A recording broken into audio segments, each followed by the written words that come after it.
Throughout my time in middle school, I went on a lot of different field trips. My school kind of believed in the idea that field trips hold a lot of educational value, and that's something I would definitely agree with.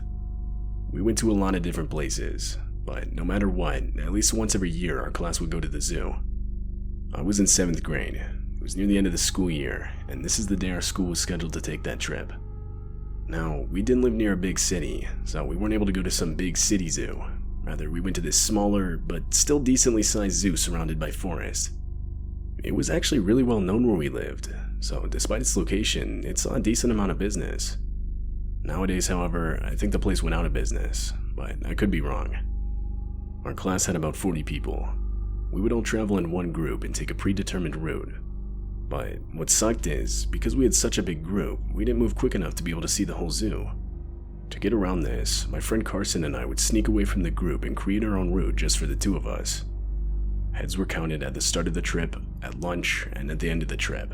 So as long as we made sure to be with the group at those times, we knew no one would notice. Not even 10 minutes after our group set off, and we split away. We explored different parts of the zoo all the way up until lunch. When lunch came, we inserted ourselves back into the group like nothing even happened.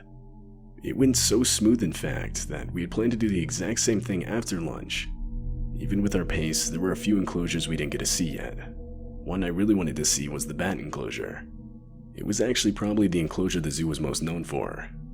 They had this whole cave entrance setup, man-made of course, and inside were the bats themselves. But it was cool because they had to reverse simulate night and day with the lights, so that way the bats would be awake when the zoo had visitors. This meant that during the day, besides a few dim black lights to let visitors see, it was completely dark. So, once lunch ended, we once again split from the group and this time headed to the bat enclosure. Like how I just described, it was dark. I could tell there were a few other people in there, but not too many. I was physically pointing something out to Carson when I felt someone grab my arm with a good amount of force. I looked over, and it was some guy in one of the zoo employee uniforms. He told me we weren't allowed to touch the glass, something I wasn't actually even doing, and said the two of us would have to follow him. We were of course a bit startled. We did not want to get in trouble with the zoo, because we knew that meant we would in turn get in trouble with our school. So, we followed him. He led us through a few dark passageways, until finally I could see the neon glow from an exit sign. He was taking us outside. He then opened a door, and all the light from outside seeped in. We continued to follow him. We went outside and the door closed behind us. That's when we realized that all that was out there was the forest and an old car parked against the building with nothing but its trunk open. We had no idea what we were doing out here. The guy then turned around and told us to get in. There was no need for him to specify. There was nothing else for us to get into other than the trunk of this vehicle. That's when we were starting to realize something was definitely wrong.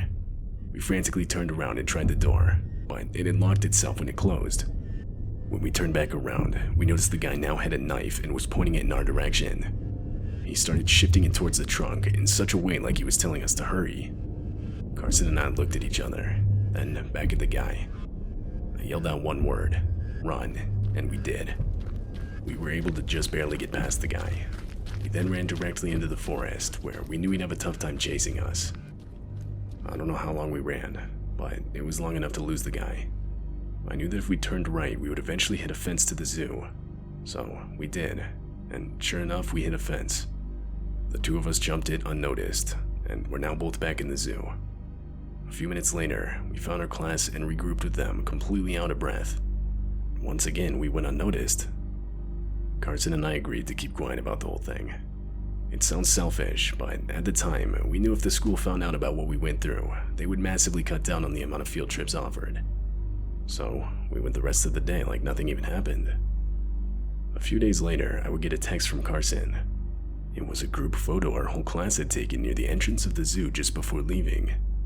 There was a text under it. It read, "Look in the top left corner." I frantically reopened the image. There, standing in the background near the top left corner, was the guy that had tried to kidnap us. Like, it wasn't even a question, that was clearly the same guy. His face wasn't even blurry, and he was looking directly at the camera as the picture was taken. This picture absolutely horrified us. I didn't think the guy was a real employee. I kinda just assumed he had somehow stolen the uniform. but seeing this picture made me think otherwise. At the end of the day, real employee or not, I just hope this guy never got a chance to try and kidnap any other unsuspecting kids.